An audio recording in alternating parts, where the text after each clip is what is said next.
Pernah nggak kepikiran, kenapa banyak dari kita merasa jauh dari Al-Quran? Boro-boro mau menghafal. Rasanya itu ada sesuatu yang super banget nggak relevan dan hanya cocok untuk orang-orang pilihan. Hari ini, mari kita mikir bareng. Santai saja, karena mungkin apa yang kita butuhkan bukan motivasi berapi-api, tapi perspektif yang sederhana dan masuk akal.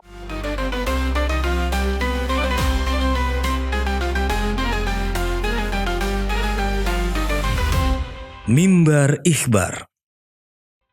Kita mulai dari sini dulu. Kenapa menghafal Al-Quran itu terasa sulit? Kalau kita jujur, ada beberapa alasan yang sering didengar. Pertama, wah ayatnya banyak banget, 600 halaman lebih bro. Kedua, aku nggak ngerti bahasa Arab, gimana mau menghafal? Ketiga, aku nggak punya waktu, udah sibuk sama kerjaan, kuliah, atau scrolling TikTok. Tapi, coba deh kita lihat masalah ini lebih dalam. Apa benar masalahnya itu sesederhana nggak punya waktu? Atau ini soal mindset kita saja?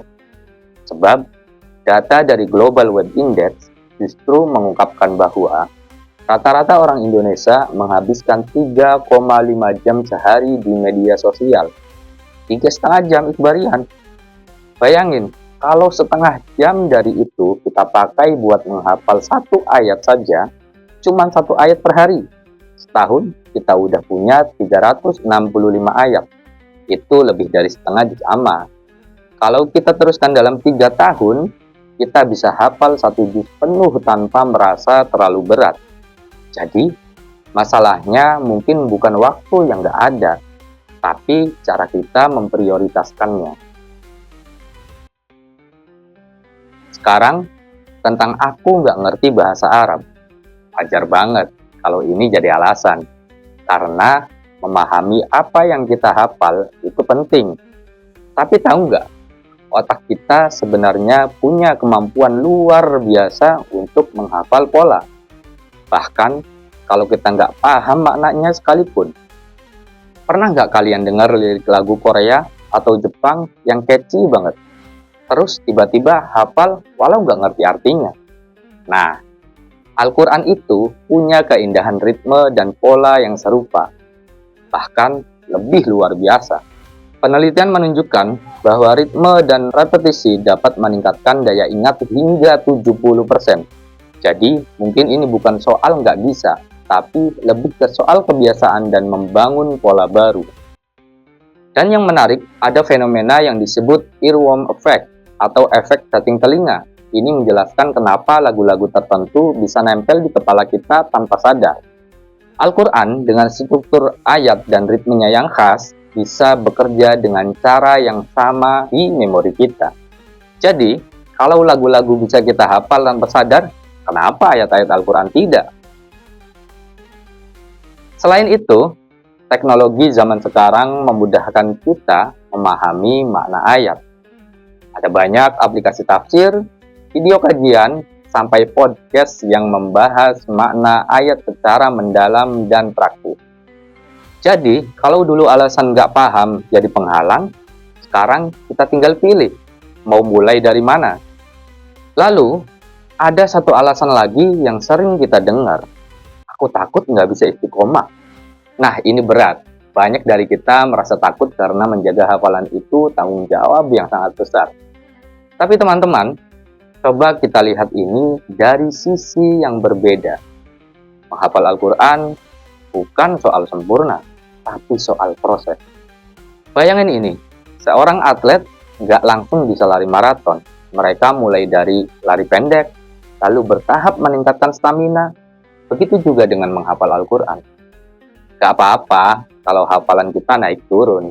Kata para psikolog, kunci dari kebiasaan itu adalah konsistensi kecil, bukan hasil yang besar.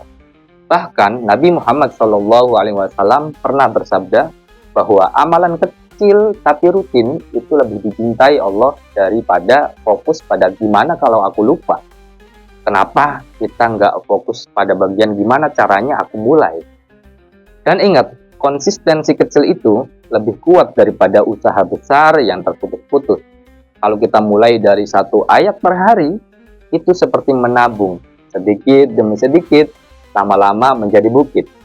Lagi pula, siapa sih yang nggak pernah lupa? Bahkan para hafid pun mengalami tantangan menjaga hafalannya. Yang membedakan mereka adalah kemampuan untuk kembali mengulang. Ikhbarian, coba pikirkan juga ini. Otak manusia adalah mesin yang luar biasa. Penelitian dari University of London menyebutkan bahwa otak kita bisa menyimpan hingga 2,5 petabyte data, setara dengan 3 juta jam video.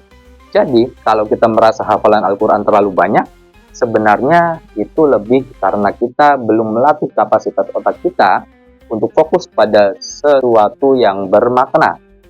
Dan soal waktu, teman-teman, tahu nggak? Kalau rata-rata orang menghabiskan 20 menit sehari buat memilih apa yang mau ditonton di Netflix. Kalau kita bisa pakai 10 menit saja dari waktu itu buat menghafal Al-Quran, dalam setahun kita bisa hafal 3 juz. Ada teknik sederhana yang bisa kita coba, namanya chunking. Ini adalah teknik membagi informasi besar menjadi potongan-potongan kecil agar lebih mudah diingat. Misalnya, daripada berusaha menghafal 1 halaman penuh, kita pecah jadi 3 atau 4 bagian kecil. Dengan begitu, otak kita lebih mudah menyerap dan menyimpannya. Menghafal Al-Quran juga punya dampak positif yang gak cuma buat akhirat, tapi juga dunia. Studi dari Journal of Religion and Health menunjukkan bahwa aktivitas seperti membaca kitab suci bisa menurunkan tingkat stres hingga 68%. Bayangin kalau kita mengganti waktu scrolling kita dengan menghafal Al-Quran. Kita nggak cuma dapat pahala, tapi juga kesehatan mental yang lebih baik.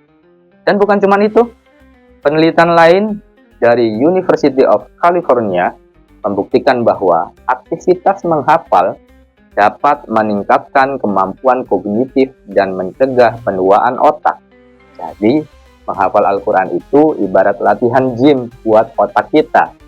Kita jadi lebih fokus, lebih tenang, dan lebih produktif.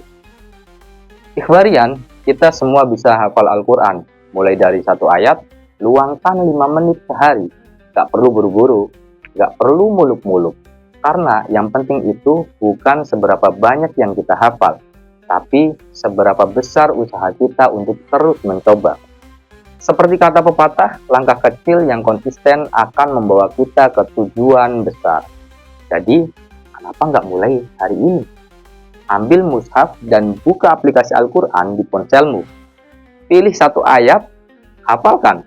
Karena perjalanan 1000 mil dimulai dari 1 langkah. Dan perjalanan menghafal Al-Quran dimulai dari 1 ayat. Ya, kita semua bisa hafal Al-Quran. Ikhbar.com mengabarkan kebaikan.